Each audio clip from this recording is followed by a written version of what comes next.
ஓம் சாந்தி.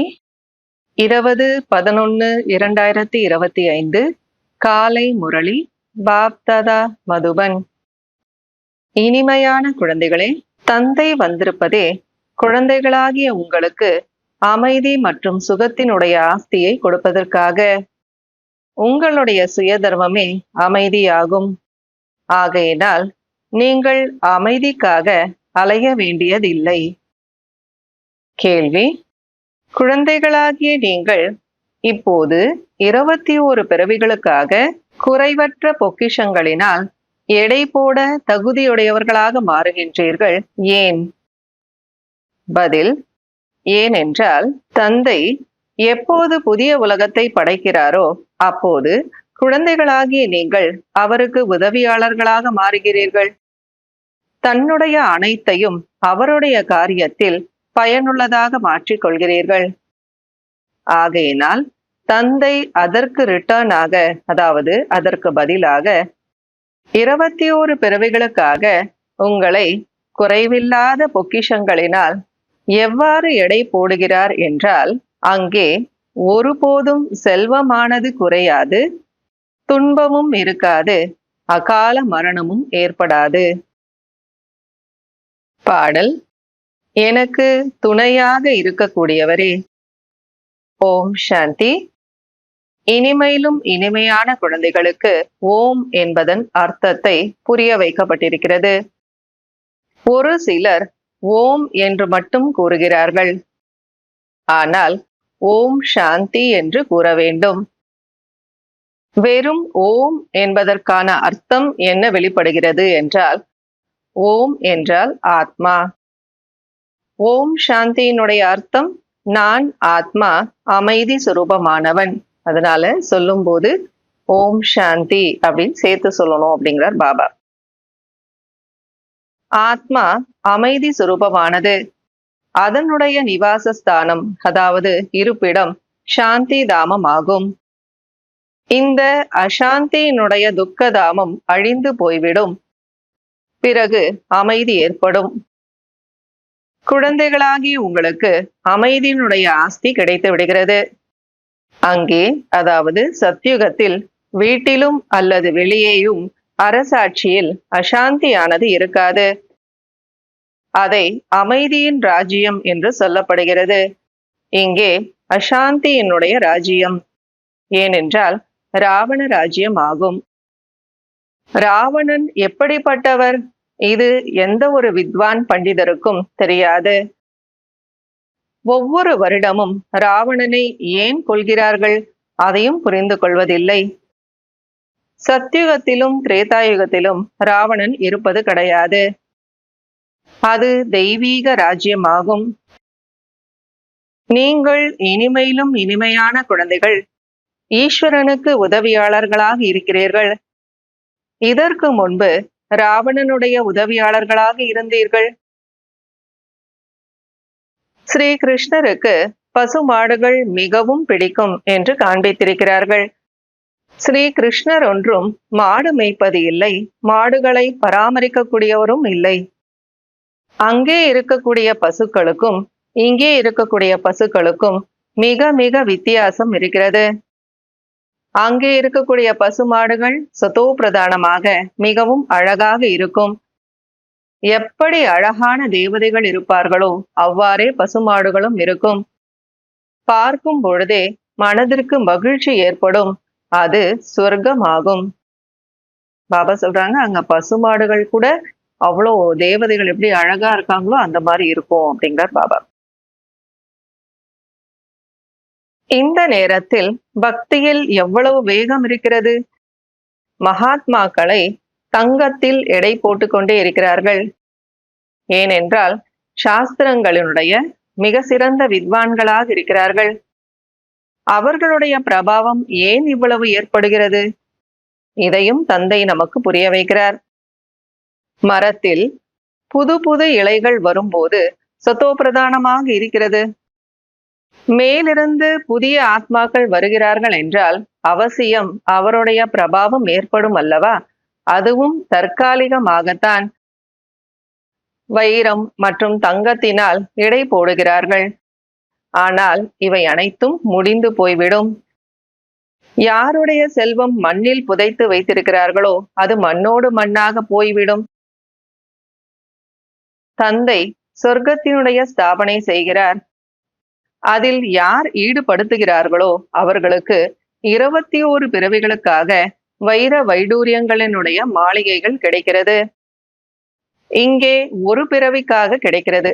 அதாவது பாபா புரிய வைக்கிறாங்க, இங்க உலகத்திலையும் பக்தி மார்க்கத்துல தான தர்மம் பண்றாங்க, ஆனா அது ஒரு பிறவிக்காக கிடைக்குது. ஆனா உங்களுக்கு 21 பிறவிகளுக்காக கிடைக்குது அப்படிங்கிறார் பாபா. இந்த கண்கள் மூலமாக நீங்கள் எதையெல்லாம் பார்க்கிறீர்களோ இந்த உடல் உட்பட அனைத்தும் பஸ்மமாகிவிடும்.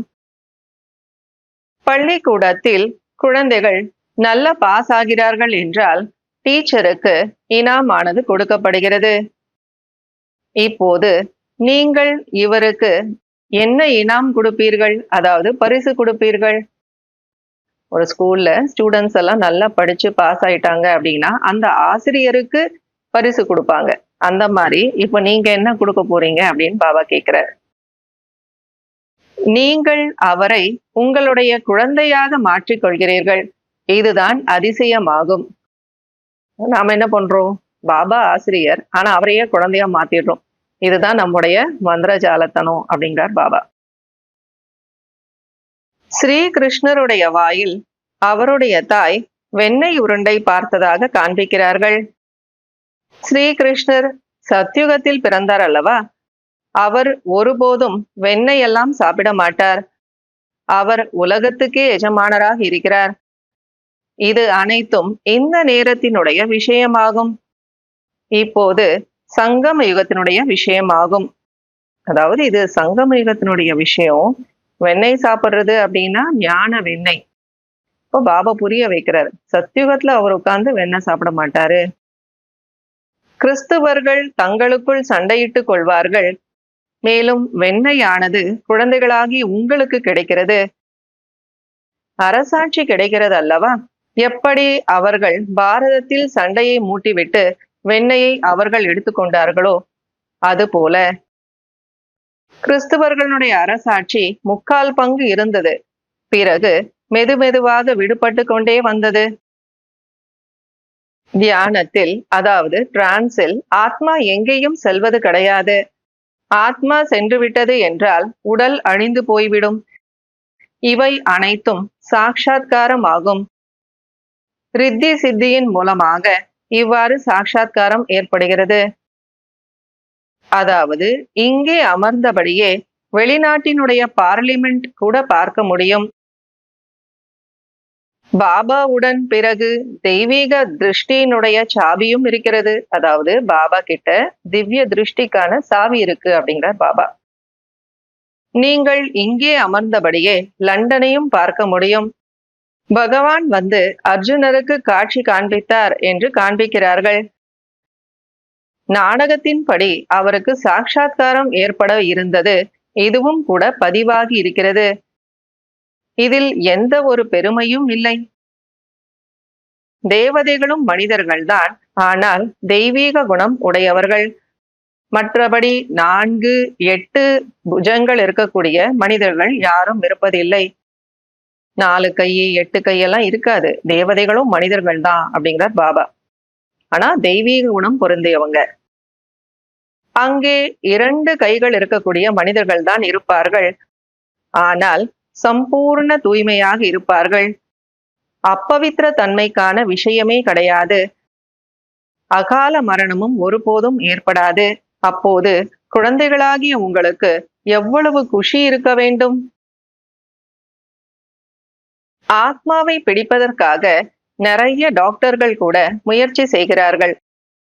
அதாவது நிறைய மருத்துவர்கள் ஆத்மாவை எப்படியாவது பிடிச்சிடலாம் அப்படின்னு முயற்சி செய்யறாங்க. ஆனால் யாருக்கும் தெரிய வருவது கிடையாது.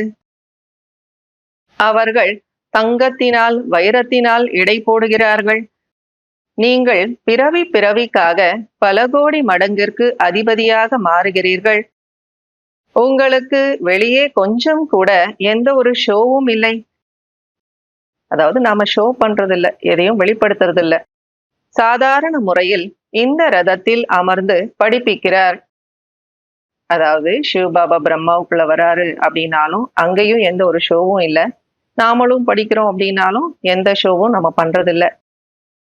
அவருடைய பேர் பாகீரதம் ஆகும். அதாவது பிரம்மா பாபா பாக்யசாலி ரதம், பகவான் வரக்கூடிய ரதம். இவருடையது பதீதமான பழைய ரதமாகும். அதில் தந்தை வந்து உயர்ந்ததிலும் உயர்ந்த சேவை செய்கிறார்.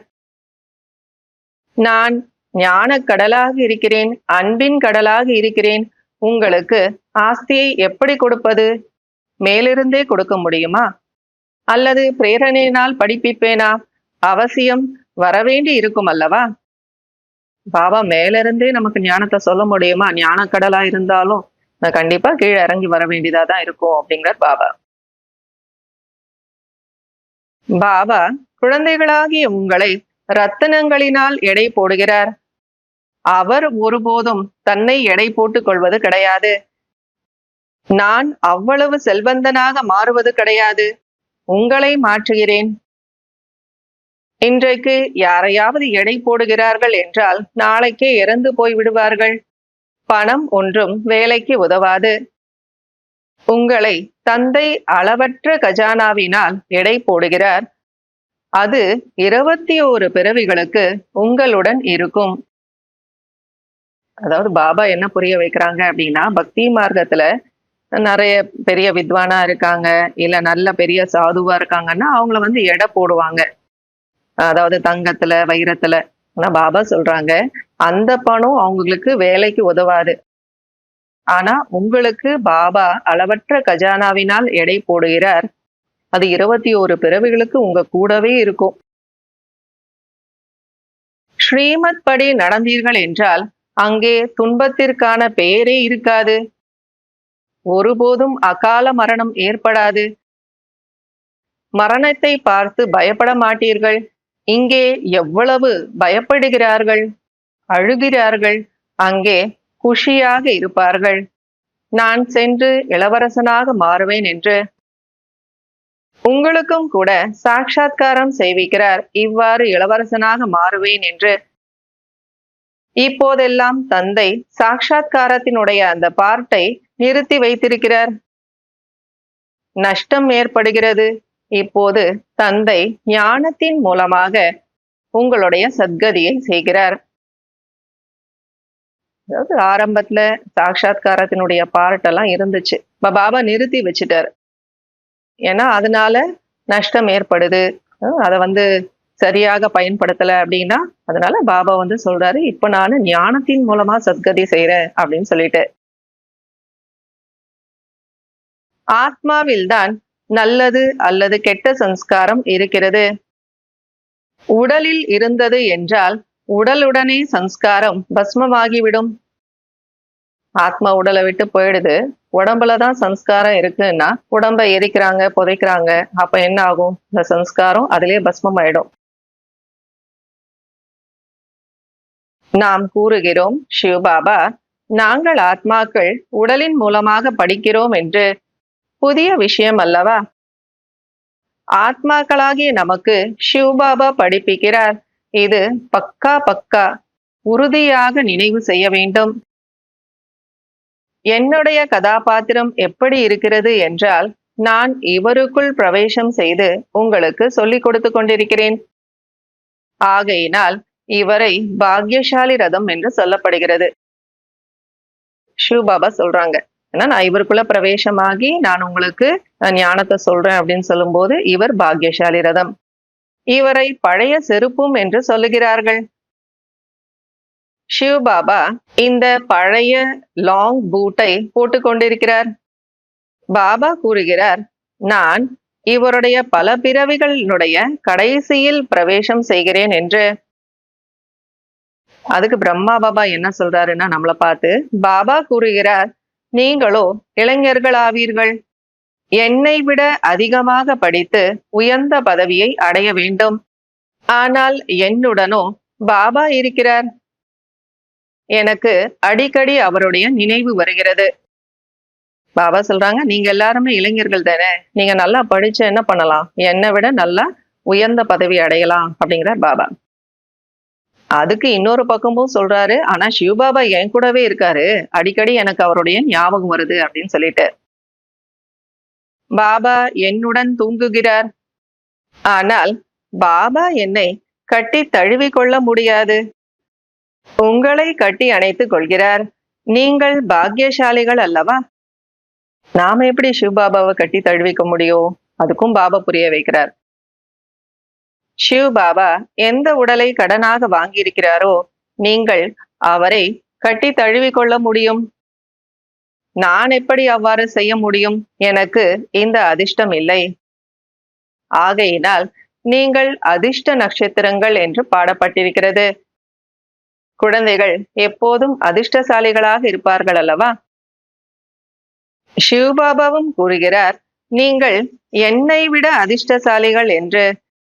உங்களை படிப்பித்து உலகத்துக்கே எஜமானனாக மாற்றுகின்றேன். நான் அவ்வாறு மாறுவது கிடையாது.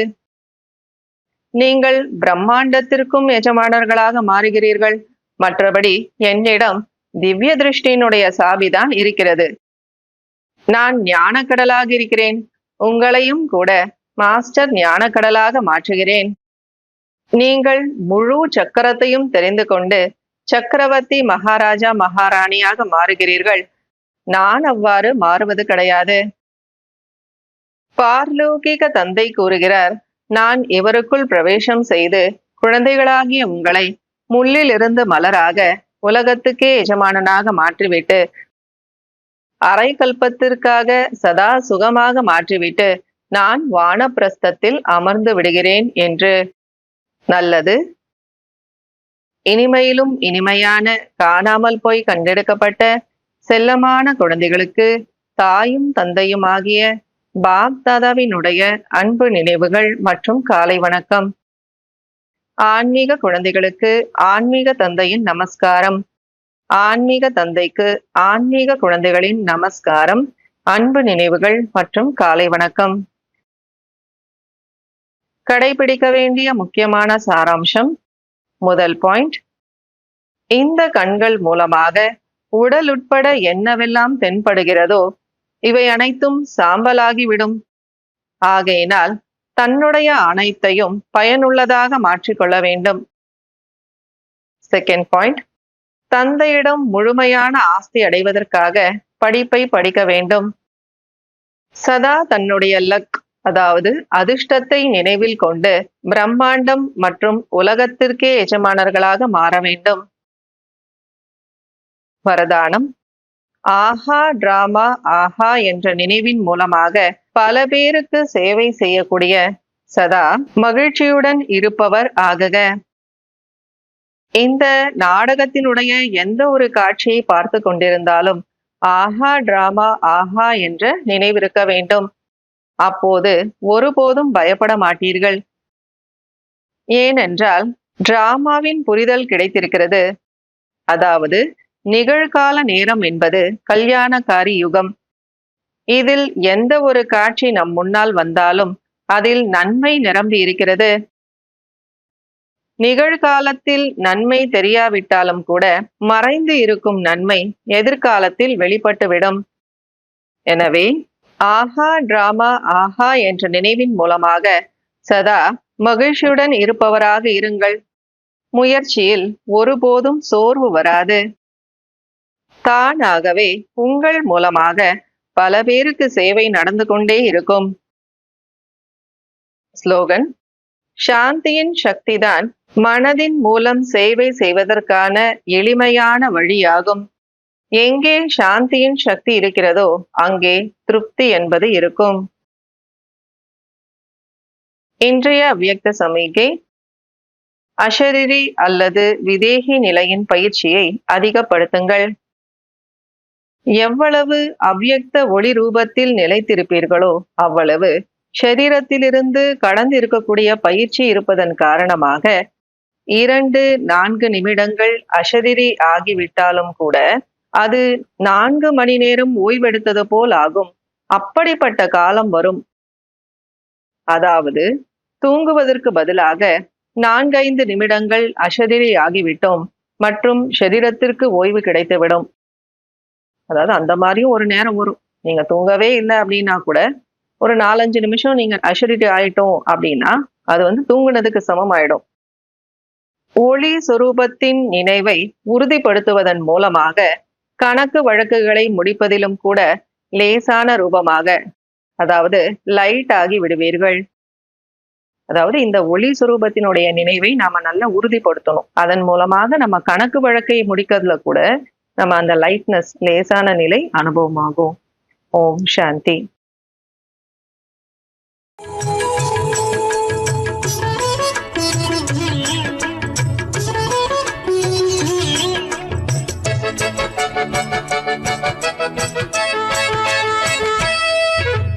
அன்பு என்பது இன்பமானது, உலகில் ஆசை என்பது என்றும் அழிவை தருவது. வம்பு சூது வஞ்சனையால் வேதனை கூடும், வளமை என்ற நிலை மாறி உயிர்களும் வாடும். அன்பு என்பது இன்பமானது, உலகில் ஆசை என்பது என்றும் அழிவை தருவது. அன்பு என்பது இன்பமானது.